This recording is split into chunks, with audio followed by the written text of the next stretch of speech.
force that can't always be controlled. An example of humankind's attempt to harness a potentially destructive force can be found in the rocket.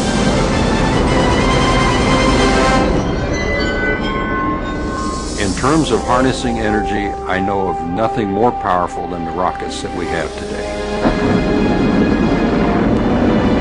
Since the 1960s, hundreds of rockets have been successfully launched into outer space. Our success record is well above 90%, usually in the 95 to 98% category. But when massive supplies of highly combustible rocket fuel is housed inside tons of steel and composite metals, catastrophes are always a possibility.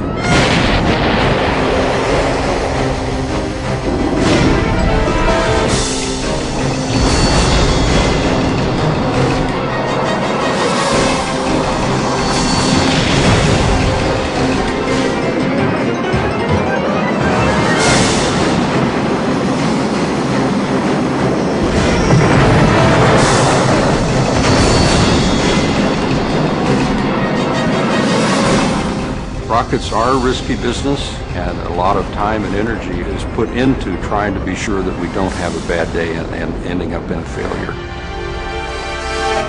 On January 17th, 1997, one of the worst rocket disasters in history occurs at Cape Canaveral, Florida.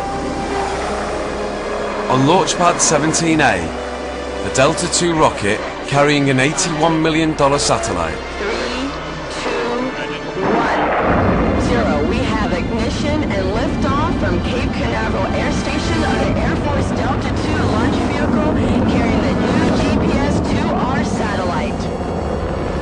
The rocket soars through the sky with 200,000 pounds worth of thrust. Suddenly, We have had an anomaly. It was between 1,000 and 2,000 feet in the air when the strap-on solid motor started to fail. 250 tons of flaming debris and rocket fuel shower down on Cape Canaveral. We need to secure the area. A fortified building close to the launch pad is pummeled by the firestorm, threatening the safety of workers inside. And we did have a major problem. The explosion also creates a toxic cloud containing hydrochloric acid. Experts know that the cloud will be blown over the Atlantic Ocean. A strict safety zone also ensures that no lives are lost, and that the only damage suffered is to a number of vehicles and small structures. You launch within range limits. You launch in such a way that there's no human life at risk, no toxics or plumes that can come back over human beings, no environmental concerns.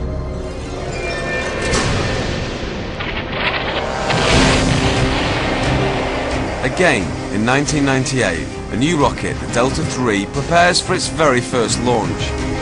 3, 2, 1, 0. We have main engine ignited and both verniers. During its initial stages, the $225 million mission appears to be going without a hitch. Thrust vector controls on the solid looks good. Main engine. Then, 75 seconds into the launch,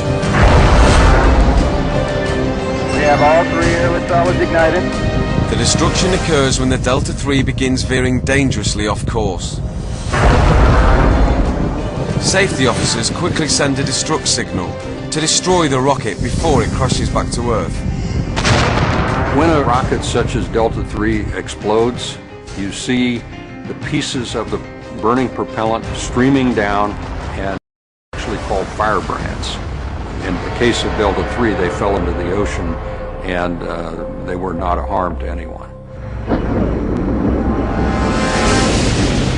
The most expensive failure in rocket history is the $1.3 billion Titan IV, carrying a top-secret military spy satellite.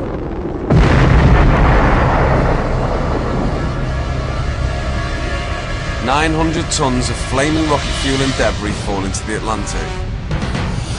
The shockwave is so intense, car alarms are set off more than 20 miles away. We have the finest aerospace industry in the world, And when a rocket goes down, it is a highly demoralizing activity because everybody has put their heart and soul into making it a success.